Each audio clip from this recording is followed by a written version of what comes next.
Okay. Hey, all right. Covered a lot of ground there, didn't we? Yeah, we always do. Hmm. Good stuff Yeah. as usual. Yeah. Yeah. It's so fun. I look forward all week to discussing this stuff with you. And it's funny that I've said it before when it happens on like Monday, Sunday, Monday, or even Tuesday, it's by the time it gets to Friday, it's like, what happened there? Because Yeah, I forgot about the stuff with the Democrats from Austin fleeing. And then, fleeing. Yeah, yeah, yeah, yeah. I forgot all about that. Yeah, well, there's been so many things that are. Yeah, I mean, it has. we just. It's like the news is in lights, going like lights warp speed. It's Yes, just it like does seem like that. everything happens like just every day. A whole bunch of new crazy stuff Yeah, happens. It's agreed. Totally. like gets crazier and crazier all the time. Yeah, so I just decided right now to pull up Daily Mail because I see you can refresh that 3 times a day and see the latest headline. Okay, headline now. Shocking moment, killer shoots dead a 21-year-old cyclist at point blank range in broad daylight in Brooklyn as New York City gun violence rises 43% from 2020. And there is high resolution footage of it. I'm going to pull this up, just Okay, yeah. as awful as that is. But okay, where is it? There it is. And I'm seeing these headlines in New York every day. Look at that, Merle. Oh my gosh, how horrible. New York is, I don't know what to say about New York. I really don't. Um, it's just it seems to me like all the moves that they made over there were the wrong Mm-hmm. ones. I mean, you defunding the police are the Mm-hmm. enemy there. I don't it doesn't look like it. It's a shame what's happened in that Listen city. to this one. It is. NFL announced they will play the quote black national anthem, and we just found out there was one. This is ridiculous. Before the Star Spangled Banner during every week one game, and players may feature names of police brutality victims on their helmets.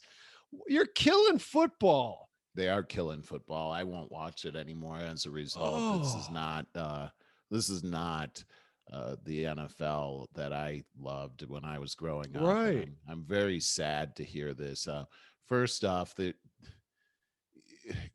we have a nation. It's one nation under God. That's what we were talking about on our first show. Is that this nation is formed under our Declaration of Independence and our Constitution, and we can't have two national anthems. There's one nation. Um, I celebrated Juneteenth and on the show and talked about the importance of it, but I don't believe that it should be substituted for July 4th. And I Mm-hmm. think that there's a day, I know there's a large contingent out there that would love to do that. Mm-hmm. But here's my point, and I'm coming at this as a citizen of the country who happens to be black. And I look at the Constitution and the Declaration of Independence as the seeds that freed the slaves. Slavery was an institution throughout the world.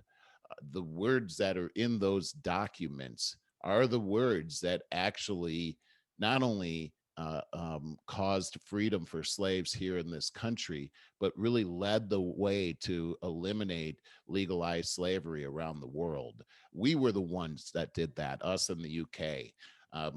We didn't start slavery. That was started a long time ago. Mm-hmm. We ended slavery, and we Still did it going with on all those around the founding world. fathers. The legalized slavery is what I'm talking about.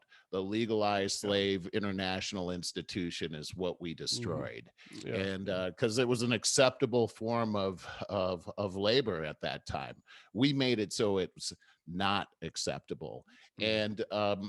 And so when we look at the freedom of the slaves, that is a great day, but we can't the we can't blind ourselves and believe that the slaves just freed themselves. Right. That's not what happened. It was literally white people in America who made that decision, sent their sons to war. Many of them lost Mm-hmm. their sons forever in the name of that. That's how great this country is. We Yeah. should never forget that. I think that's that we've twisted that around, Barry, and Oh, I know. it's It's a disgusting. it is disgusting, and it makes you think when you hear people speak differently.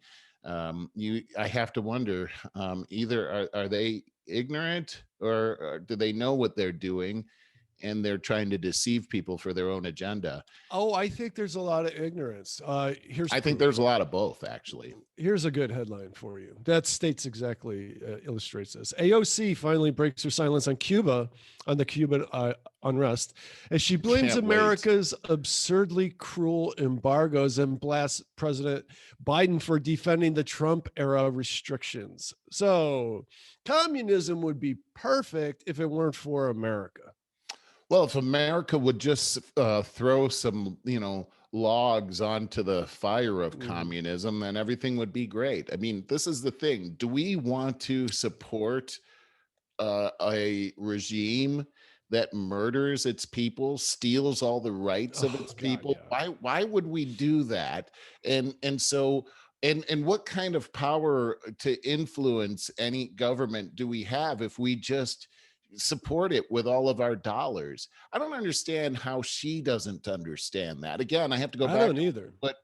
what I said earlier, is that you have to wonder, is she ignorant, or does she actually know Indoctrinated. what she's doing and just doing it anyway? Because the history of Cuba is, under the communist regime, is Oh terrible. yeah. You Oh yeah. wouldn't want your worst enemy to go through that. Very true. No, she's totally indoctrinated. That's, we So you think that she just doesn't know?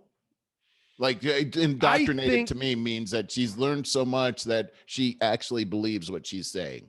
I do. I People have a funny way of processing things through a filter that, it's like when you put somebody on the spot about the socialism and its lack of success. It's absurd lack of success. And it's, well, not that kind of socialism. Right. It's No, no, always the other that. kind. Yeah, yeah. Mhm. So they process things through a filter, and when you're in your f- absolute developmental stages in school and high school and college, and you got these other indoctrinated people that you look up to teaching you this, and there's a lot of It's very pretty convincing, powerful. Yeah, that's a especially powerful elixir. especially when the whole movement is based upon you being easily putting yourself in a moral authority position because everybody else is racist and xenophobe and homophobe and all these other things. So all you have to do is accept what we're saying, repeat it. You don't even need to know how to argue. You just call people racist, and you're going to feel much better about yourself. You're going to be part of the moral authority. So You, join us. Don't be one of them. They're evil. you know, They're racists. you're making such a good point here about the weapon that they're using called racism. Mhm. And it seems to me that I've noticed something else about that. I agree with everything you just said. I've noticed something else, and it seems to be that whenever their political opponents seem to get close to one of their sacred cows. Mm. And when I say sacred cows, is there areas that they believe are critical for the perpetual um, leadership of their party.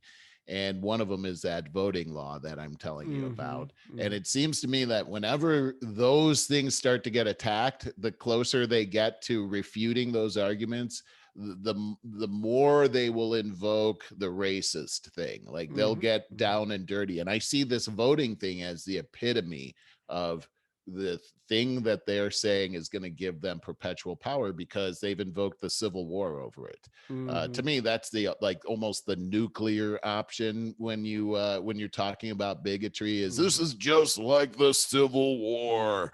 You know Mhm. what I mean? And then you start thinking about it, it's like, wait a second. It's During the too Civil silly. War, we had slavery. There's no slaves here. Black people aren't Mhm. slaves. They can go and vote. Nobody's getting whipped or hanged. You know what I'm saying? Like, Well, I it do, seems but like this is the like almost a litmus test for the whoppers that I keep hearing. it is, but you got to understand, there's been this walk away movement going on for quite some time now. Yes, there has. Um, Yes. and because of the identity politics that Obama pretty much fanned the flames of. Yes, he And did. and so when this happens, like this is getting back to, do they actually really believe what they're saying or not? No, they don't in these cases, but it's so dumb that they don't realize that this is going to just increase that walk away movement. This Yeah. is just too preposterous. It's just gone too far. It really has. And I think about the upcoming election that's happening in 2022. And it better not be Trump, or else Well, we're no, going to I'm all talking be in 20. trouble. I'm talking 22, which is Oh, would be this is the midterm election. gotcha. And so we're looking at the House and the Senate, Yeah. which is really important. And I don't know, and especially the House. I don't know how they believe that they're going to be able to hang on to that majority after Yeah. all these crazy bills have bubbled up from Nancy Pelosi, including the voting rights bill and some of these other ones that are just insane. And with all of these, even the bailouts have so many egregious things Yeah. attached to them They're that have nothing wasting to do our with the bailout. money. They really are. They're just giving our money away to special interest groups, which then comes back to them. Of course, they're lining their pockets with our money like we've never seen before. Well, it's true. And they're also printing a ton of money, which is why we're seeing the inflation that we're Mhm. seeing, because there's no way that they're going to be able to reach into their pockets and pull out $6 trillion. It's just not how it works. We have to print money in order to satisfy this crazed spending. And we're seeing it at the gas station, at the pumps, we're seeing it at the grocery store, we're seeing it with supplies. Our supply chain is severely damaged right now. We can't get wood to build houses. The housing markets have exploded for no reason. I'm very concerned about how this is all happening. And at the same time, it's like when you look at the federal government, you wonder, hello, is anybody there? Do you see what we're seeing here? What are you going to do about this? And we're hearing crickets. Right. Like this one. Delaware prosecutor investigating Hunter Biden waited until after the election to issue search warrants and grand jury subpoenas out of fear tax probe would become public and turn into a campaign issue. Man, everything's so crooked. Wow. Mm-hmm. Wow. Delaware prosecutor. Wow. Yeah. That is where did we see that? Where was that? I just saw on it, the but Daily Mail. That's where I like to just see the quick that's the headlines. English from the UK. Is that the Daily Mail? Yeah, they have the U.S. home version, which is what I Yeah. pull up. It will ask you, but it originates in the UK. Anne Marie likes that one a lot too. She looks It's at you that. could just see it. They refresh it continuously, so you Yeah. can. What I do is I look at this first to see what's sensational going on, and they Right. don't care if it's right or left. They just care about clicks. Right. They don't care. It'll be as inflammatory as possible on the left with one article. Scroll down, something from the right, equally inflammatory, but in the opposite direction. But what I Right. like to do is check this out quickly, and then I go to news.google.com, Google News. I gotcha. And then I see what they're pushing out, which is mostly left based. It's mostly mainstream media, and then with some other stuff sprinkled in. And that's the way I get a feel for what's going on. That's crazy. Hey, have you heard about this? The Biden invites the United Nations to investigate America's systemic racism. No. So the U.S. State Department, helmed by Secretary Anthony Blinken, announced Tuesday that the Biden administration would invite the United States officials who investigate racism. I'm sorry, the UN officials who investigate racism and human rights issues to visit the United States and tell Americans and the rest of the world how racist our country is. The invitation comes after last month's UN report on racism and police brutality that called for global reparations based on several incidents, including the death of George Floyd in 2020. Yeah, he's a hero. Yeah. I gotta say that this doubling down on racism and having the why would we need the UN to come in and investigate racism? And why would the UN, when you see the human rights violations that are happening in, oh, I don't know, China with the Uyghurs that are in a concentration camp, a million of them, why would they waste time coming over here? We can manage our own affairs. And why would the president invite the UN to do something like that? I find this sick. And then we talk about George Floyd. How, I'm sorry, but how did that guy? I mean, the guy got killed. It was terrible. But how is he an American hero like I this? How did boy, that did they happen? have to stretch that one, you know?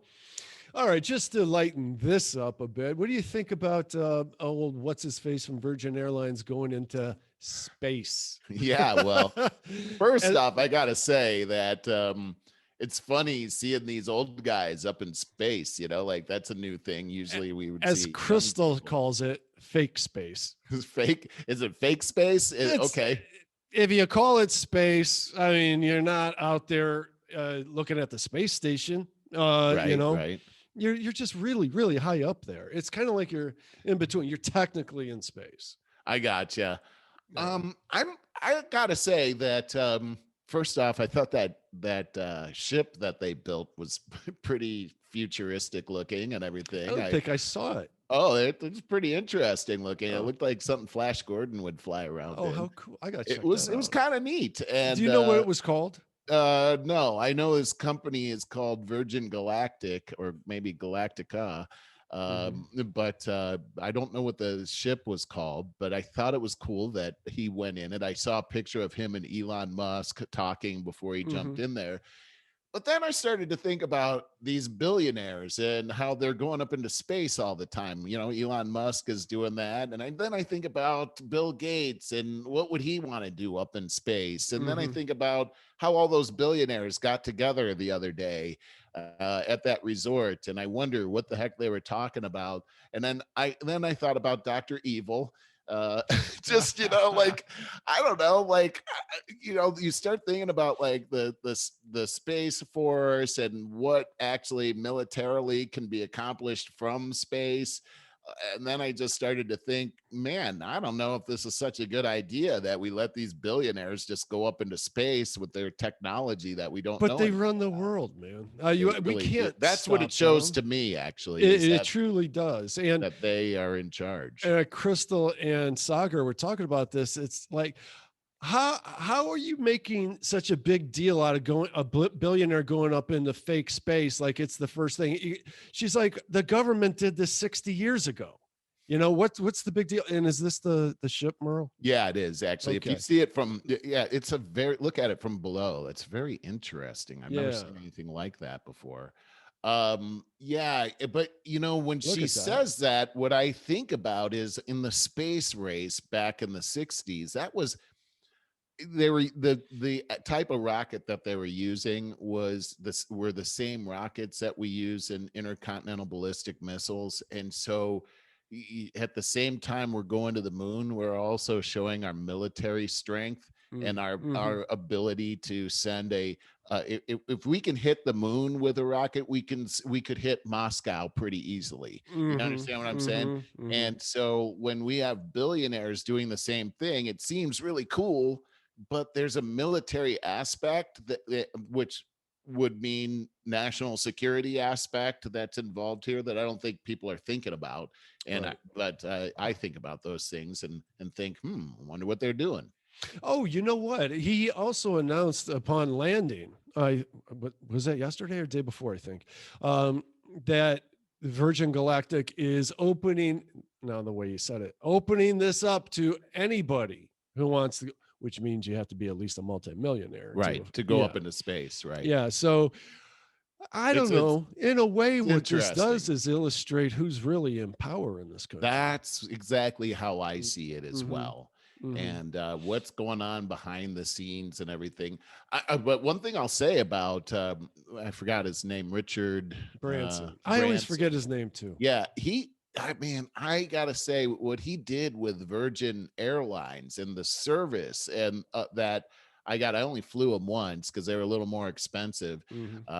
to You fly mentioned this business. before. But I had a fantastic experience. First off, the seats were luxurious, That's and nice. that's really important for me. Mhm. And it was just so comfortable, very, and I had like, the nice television in front of me, but it wasn't just like one of those cheap.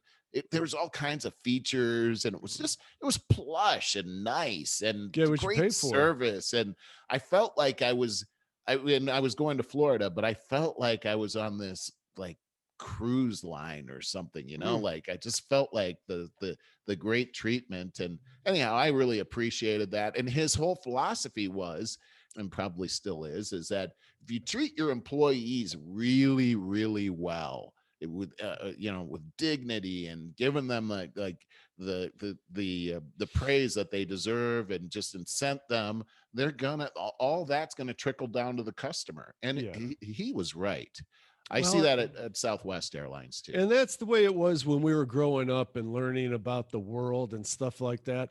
Then going through the excesses of the 80s. But so by the time we started really getting established into businesses in the 90s, well, that was the first wave of cutting out middle management. And so customer service started suffering as a result. And it seemed like we were starting to stabilize. This is all just me talking as I've witnessed my life unfold, but we started to stabilize and things look like they could possibly go back to prosperity and stuff again. But then 9/11 happened, and Yes. it plunged us into another form of a recession and another cutting out of middle management, which in turn that eliminates customer service right there. Yes. And we've been in this kind of cycle ever since, it seems to me. Man, I gotta say, and just speaking of the airline experience, I remember United Airlines used to be a great Mm, airline as far mm. as customer service goes. And I fly in my career, I've flown a lot. And I noticed the changes and the trends and everything. And I remember right after 9/11, of course, they had the whole military thing where people with M16s were standing there at the security thing, and I would always get randomly selected for the spot Randomly. search. Yeah. and You know what's funny about you is you could pass for any nationality. yeah, that's You probably know, why I was. Who is what kind of? We're gonna have to strip search that guy. Just, grab her ankles. just yeah, it was a terrible experience for a couple of years after 9/11. But I did notice on United Airlines that there was a dramatic change just right away. I'll never forget the first time I flew United Airlines. I was shocked that there were these flight attendants just yelling at people and just being so Wow. rude, and it was almost like, get in the plane. And I'm like, these people are going to get fired. But then Yeah. it turned out to be that's kind of how things have gone since then for that airline and For many of the other airlines actually. for many, many years, airlines were always nominated as the least customer friendly, like the most hated by consumers industry, until the telecommunications companies topped them about Mm, 10, 15 years ago. Yeah. wow, that's Well, there's nothing worse than having to get on the phone with your telecommunications company, you I know? know, right? Exactly. And argue about a bill. Oh, Yeah. Oh, God, God. that's terrible. Or Yeah. like, my internet's down. We'll be there in 5 days, and we'll be there between the hours of 8 a.m. and 8 p.m. So stay home. Stay home.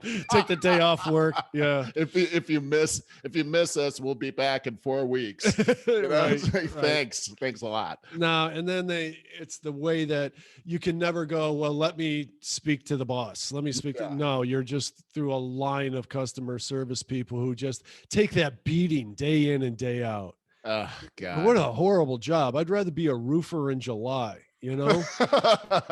That's saying a lot right there. Yeah. Yeah.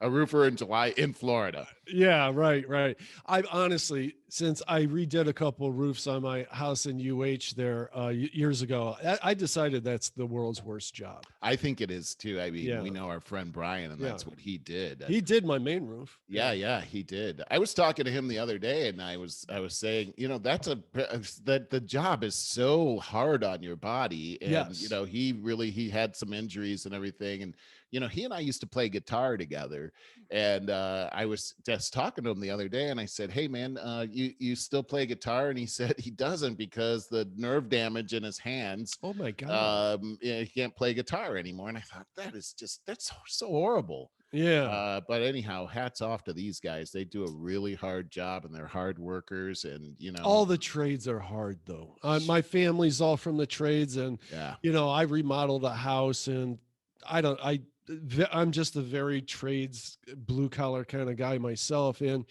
boy, did I tell you that I helped my uncle install the AC units here in this house? no, It I didn't was know that. hard. Oh It God, that was sounds really hard hard. work. So it's a really big house. We needed to put one in the attic and one in the basement. And Wow. it's like everything in the trades, like plumbing. It in theory is easy, but the places that you have to contort yourself in order to get there, and try to work with things that are breaking as you're doing them, and Yeah, it's just really hard, thankless work. But I can't. it's an imagine. easy way to make six figures today. They make good money, those HVAC people, Yeah. definitely. Mm-hmm. But yeah, hard work, and Hard also on your body. I remember a good friend of mine was doing that kind of work, and he was like a math guy, like trigonometry. Oh my God. He had to know those things to be able to calculate how to run the architecture of those HVAC systems and implementing Really? them. Yeah, it's a very, very engineering centric kind of thing. It's like quite a skill, actually. Mm-hmm. So that's why they get paid so much. They're very valuable what they do. Not very valuable. It's hard Yeah. work. Yeah, Super hard. no kidding. It's hard, and it doesn't take just brawn and strength, but a lot of brain as well. So Yeah. interesting work. We've had such swampy weather here for the last couple of weeks that Have you?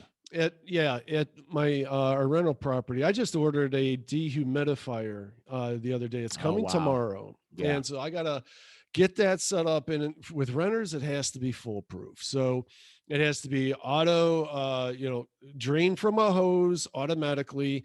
It has to sense humidity, so it turns off and on automatically. I don't want any of those clowns touching it.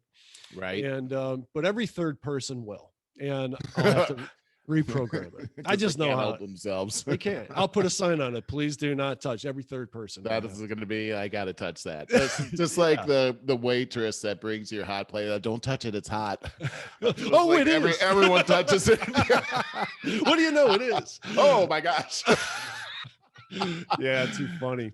Hey, I gotta get going though. Okay. All right. Yeah, I got a big weekend ahead of me. How about you do? Yeah, get a dog. I got a lot. Oh, you sure do. So we have some construction happening here over the next few weeks. They're gonna do some demolition in my kitchen. Oh, that's right. You're getting some. Yeah, they're remodeling the kitchen. They're remodeling our bathrooms as well. So wow, that's generous, because I remember them next week. Yeah, I thought they were pretty nice.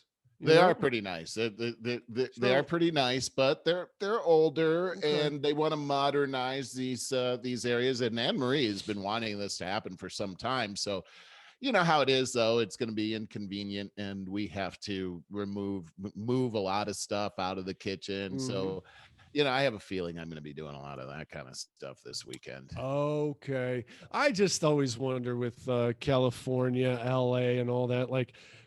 I think they're getting ready to push the middle class out so that they can bring in more elitists in there. I agree. It's that's what's happening. It sure does seem like that. Remember how we were talking about how the Democrats went from being the champions of the working man to somehow all of a sudden being these ivory tower elitists? Didn't that happen Well, overnight? you know, you had me watch the Crystal and Saga on that. If you Mhm. hate the culture war, blame white Oh, liberals. right. That it's an interesting thing that that we're seeing here, and how the Democratic Party has transformed from the working class, from the party of the minorities, Mhm. to really the party of the elite white male, Mhm. college educated. Sagar actually did this Everyone they hate. report, Mhm. and and yeah, and it's interesting. He talks about the demographics of the party, and how the white liberal male who has a 4-year college education is really controlling that party, and really everything that's coming out of that party. Mhm. Case in point, I mean, look at the president. They talked about having a person of color come in as the president, and we don't have that as the It's president. lip service. They go It and put. really is. I said it before. If you are preaching the stuff you're preaching and you bypass Tulsi Gabbard for the senile old white man, it's just clearly it's a very corrupt system. Well, and I was just before I heard that report, I remember I was in a parking lot, and there was a Lincoln Navigator, nice car, in front of me, Mm, black, and I was behind it, and it had a bumper sticker that said Black Lives Matter in it on it. And you know, I never did see the driver, but I assumed no. that it was probably a white person. Sure. Virtue Um, signaling, yeah. and yeah, and we ride our bicycles through this very elite neighborhood, and we see signs all through there that say Black Lives Matter. And As long this as you're is not in my neighborhood. it's a That's what very should be in fine print. As long as you're not in my neighborhood. yeah, you know, it's a very interesting thing. You saw where Black Lives Matter came out with a statement this week regarding Cuba, I saw something about that. and they actually, before Ocasio Cortez said what she said that you read in the last show, they said the exact same thing. It was as if she was reading from their Mm, statement. sure. Um, you know, and you think about um, you just think about what these people stand for, and the violence that we've Hmm. seen, and the unfairness that we've seen coming from them. We saw Patrice Cullors, the former leader of Black Lives Matter, buy those 3 very expensive multi-million-dollar houses. And you know, Yeah. it's the hypocrisy is pretty thick on this whole Oh, thing. super thick. Always has been. Anyhow, the Crystal and Sagar was a really good one. I thought Sagar made some Yeah. really good points, Yeah. and I think that to your point earlier in the show, that I think the people's eyes are opening up. Yeah. It's I As I look at the demographics of the last election, it was the most racially diverse election, meaning that we saw more Hispanics, we saw more Black people voting on both sides of the fence. Hmm. Hmm. You know, so this is becoming a very colorblind type of voting situation, and I Even think, though the left is expressing it quite differently, and people's eyes are opening to that. Talking down to minorities is not. I don't. well, I think case in point, I talked about these voting laws so much, but the latest polls are something like 71% of the population favors voter ID. Yeah. So the talking points that we hear coming from the Democrat Party about how racist it is for some reason to require IDs, but Yeah. no one ever says it's racist when I have to show my ID to buy beer. I know. You know what I mean? So what? It It's just, doesn't make any I don't sense. the lot It's a lack of logic. Yeah, it is. I know we got to start wrapping up Yeah. here, Barry. Yeah. This has been a great show as Yeah. usual, and I think we've really made some great points, great discussion today, I really enjoyed it. You got anything else as always. yeah. No, I've tapped out of all of my Yeah. stuff, so we'll go ahead and wrap it up. But man, Yeah. Okay. I'm looking forward to next week and Me doing it too. all over again. Yeah, sure am too. All right, buddy. See you next week. Love you, buddy. Yeah, love you Bye. too. Bye.